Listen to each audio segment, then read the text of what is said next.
देखी पीड़ा को समझते हुए हर एक के लिए वैक्सीन आवश्यक है। इस महाअभियान को उत्सव के रूप में मनाएं। उक्त बात नगर विधायक चैतन्य काश्यप ने उजाला पैलेस बूथ पर महाअभियान का शुभारंभ करते हुए कही।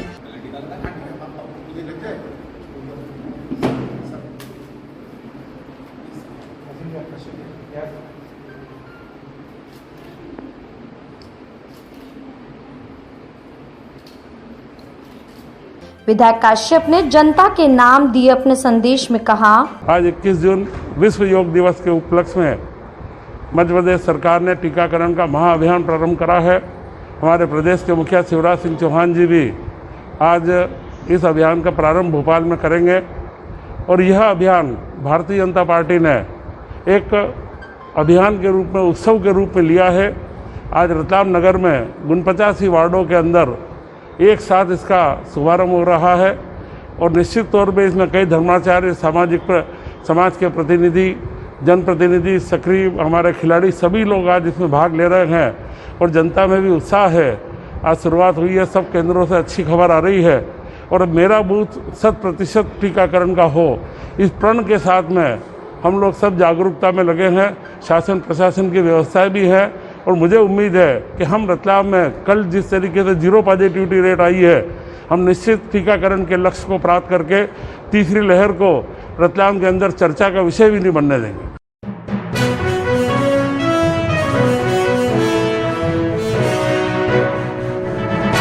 कोरोना की जंग जीतने के लिए टीके के संग महाअभियान की सोमवार से शुरुआत हुई। वैक्सीनेशन के इस महाअभियान के लिए जिले में एक साथ 152 केंद्रों में जीवन का टीका लगाया गया। रतलाम शहर में वैक्सीनेशन के लिए 152 केंद्र बनाए गए। शहर में 60,000 लोगों को वैक्सीन लगाने का लक्ष्य है। समूचे जिले में 1.5 लाख वैक्सीनेशन किया जाएगा। कोरोना संक्रमण को हराने के लिए सोमवार को वैक्सीन लगवाने के लिए नागरिकों में उत्साह देखा गया। सुबह से केंद्रों में नागरिकों की भीड़ लगने लगी थी। न्यू रेलवे कॉलोनी बूथ पर नागरिक अपना नंबर आने का इंतजार करते रहे। 80 फीट रोड स्थित साईं श्री स्कूल बूथ पर अंदर और बाहर एसी कतार लगी रही, जैसे मतदान किया जा रहा हो। हर बूथ पर वैक्सीन के लिए स्वास्थ्य कर्मी, व्यवस्था के लिए निगम कर्मचारियों के साथ ही भाजपा ने अपने कार्यकर्ताओं को तैनात किया था। बूथ पर वैक्सीन लगवाने वालों को मतदान पर्ची की तरह नंबर की पर्ची भी वितरित की गई थी। कॉल सेंटर से वैक्सीन के दूसरे डोज की गलत सूचना पर सीनियर सिटीजन एक महिला परेशान रही। शेरानीपुरा स्थित बड़े जमात खाना बूथ पर भी मुस्लिम जनों की भीड़ रही।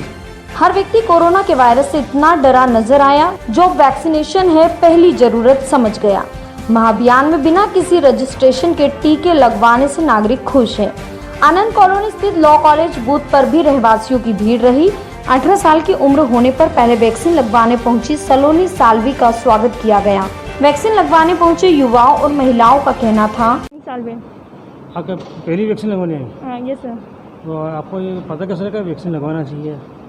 सर, ये तो सबको लगवाना ही है अगर कोरोना से लड़ना है तो। कोरोना से लड़ने के लिए वैक्सीन लगवाना है। तो आप किस तरह लोगों को मोटिवेट कर रही हैं? अपने परिवार में मोटिवेट किया होगा आपने? सर, मैं अपनी मम्मा को लाई हूँ, जा नहीं रही थी। क्यों? उन्हें लग रहा था कि वैक्सीन से लोग मर रहे हैं और बहुत खतरनाक है वैक्सीन लगवाना, बट नहीं सर, सबको पता ही है जैसे कि वैक्सीन से कोरोना कम होता है। हमको कोरोना से जो मर रहे थे लोग, उसके परसेंटेज कम हो रहे हैं कोरोना से। आज आप पहली बार मम्मी को भी लेके आई हैं वैक्सीन लगवाना और आप भी लगवा रही हैं? हाँ, क्या इस तरह का भय आपके मन में आया था? नहीं सर, नहीं आया था। आंटी, आप आज बेटी के कहने पर आई हैं। हाँ। तो अभी तक आप क्यों नहीं आई? मुझे तो बहुत डर लगा था कि पापा ने लगवाया तब भी नहीं लगवाया था। क्यों? डर किस बात का लगा? सब बोल रहे थे घबराहट होगी, ये होगा, मेरे को नहीं लगवाना था। तो अब घबराहट कैसे मिटी आपकी? ये जब छोटी मेरी बेटी तो लगवा रही, सबसे छोटी वाली, तो मुझे क्या हुआ लगवाना?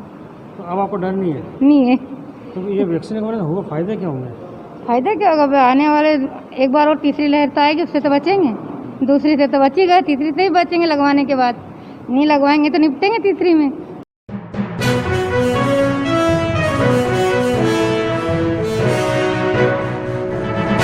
अंतर्राष्ट्रीय योग दिवस पर हनुमान ताल पर सामूहिक योग का आयोजन किया गया। योग के इस आयोजन में क्षेत्रीय सांसद गुमान सिंह डामोर, भाजपा नेता बजरंग पुरोहित, पवन सोमानी सहित सदस्य उपस्थित रहे।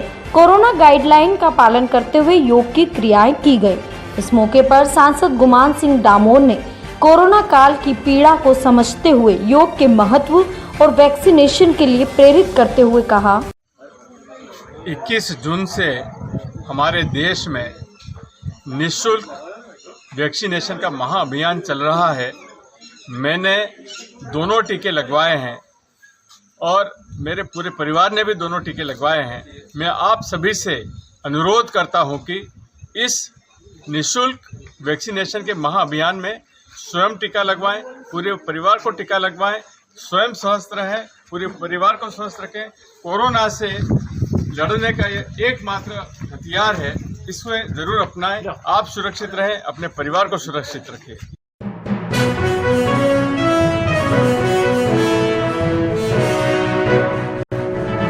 अंतर्राष्ट्रीय योग दिवस पर सुबह रतलाम एथलेटिक एसोसिएशन द्वारा शासकीय कला विज्ञान महाविद्यालय के खेल मैदान पर खिलाड़ियों ने योग अभ्यास किया। राष्ट्रीय खिलाड़ी अमानत खान, राकेश शर्मा, श्रवण यादव के नेतृत्व में योग दिवस मनाया गया। सभी खिलाड़ियों के साथ कोरोना गाइडलाइन का पालन करते हुए सोशल डिस्टेंसिंग मेंटेन करते हुए योग और आसन किए गए तथा सभी को संदेश दिया गया कि योग करें, निरोग रहे और देश के इस महान योगा पर्व को जो विश्व बनाता है उसे अपनाएं और स्वस्थ रहे। इस अवसर पर सभी ने योग कर अपने जीवन में दैनिक दिनचर्या के रूप में योग को शामिल करने की शपथ भी ली।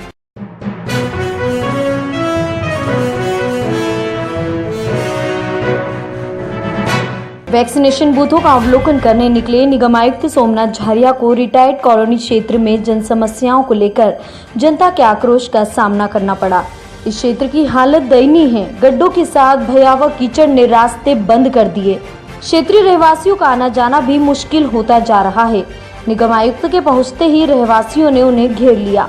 आयुक्त जनता का आक्रोश देखते हुए अपने वाहन से नीचे नहीं उतरे और भरोसा दिलवाकर चले गए। क्षेत्रीय रहवासी ने बताया, यहाँ पर ये 2 साल से सड़क खुदी पड़ी हुई है और यहाँ कई दिग्गज नेता आ चुके हैं। कई बार अधिकारियों को भी आवेदन और उनको अवगत करा दिया गया है, फिर भी समस्या का समाधान नहीं हो पाया है। आज यहाँ टीकाकरण का शुभारंभ हुआ है और माननीय हमारे रतलाम के आयुक्त सोमनाथ जी झरिया यहाँ आए थे, लेकिन उन्होंने खाली हमें आश्वासन दिया नहीं। पब्लिक को आने में बहुत परेशानी हो रही है। हम चाहते हैं कि इसका तुरंत निराकरण किया जाए।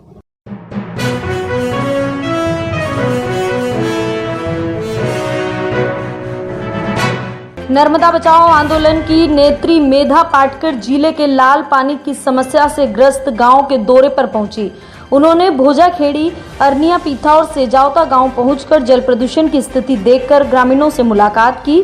मेधा पाटकर ने भोजाखेड़ी गांव में नागदा की कंपनियों का वेस्ट केमिकल डंप किए जाने का मामला उठाते हुए कहा, जहाँ एसिड से काफी नुकसान किया गया था, आपने जो देखा है तो अभी तक भी कुछ असर है उस एसिड का या ऑलमोस्ट न्यूट्रलाइज हो गया जैसा कि प्रशासन का दावा है?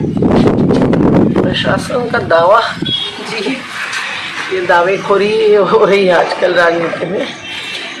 आज आलोट क्षेत्र में हम गए तो एसिड क्या, अल्कली क्या, कुल मिलकर रसायनों का असर है और वो असर 1 साल पहले से धीरे धीरे बढ़ता हुआ 6 महीने पहले ज़्यादा लोगों को समझ में आया। तो आवेदन जनवरी महीने से दिए हुए हैं लोगों ने कुछ।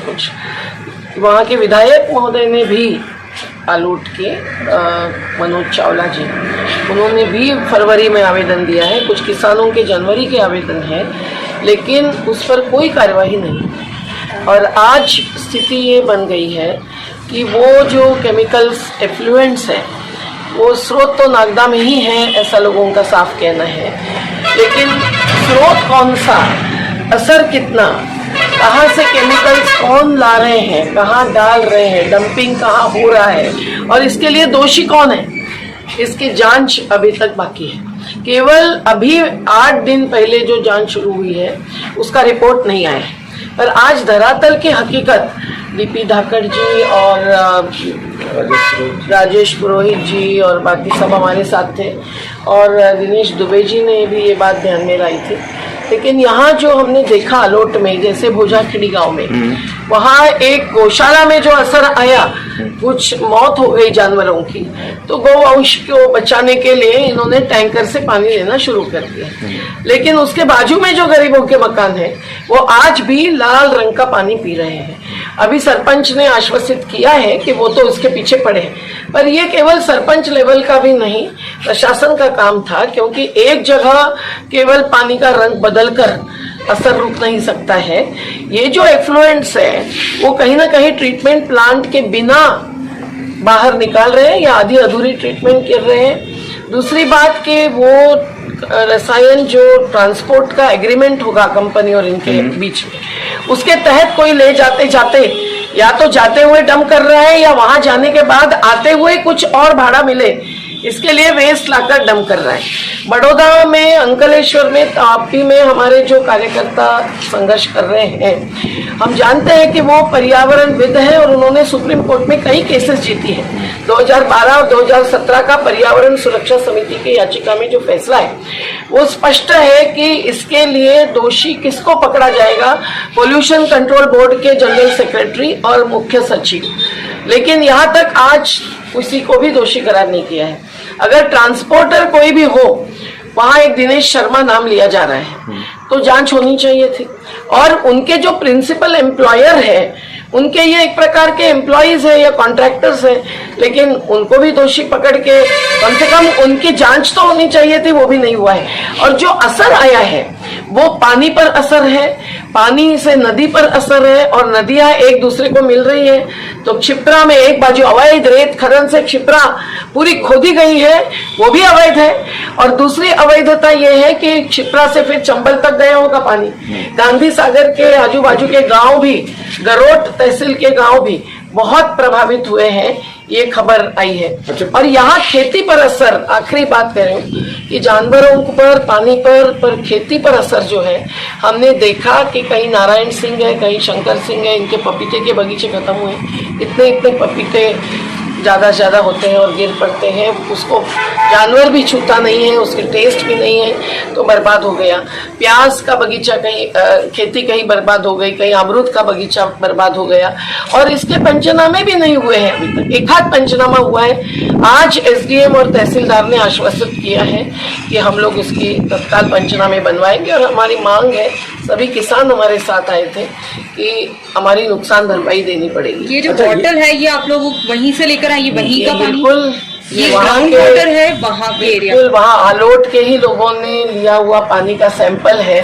तो पीसीबी क्या करेगी ये हमको शंका है। अगर वो निष्पक्ष और वैज्ञानिक जांच और उसके रिपोर्ट करेगी तो ठीक है। हमारा अनुभव तो एनजीटी में जब मैं रेत खनन की संघर्ष, कानूनी संघर्ष हो रहा था, पीसीबी का अनुभव अच्छा नहीं था। और इसीलिए हमने कहा था कि ये पॉलिटिकल कंट्रोल बोर्ड है, पोल्यूशन कंट्रोल बोर्ड नहीं है। तो आपका नेक्स्ट स्टेप क्या होगा? क्या आप लोग एनजीटी में जाएंगे? हम लोग स्वतंत्र जांच भी करवाएंगे।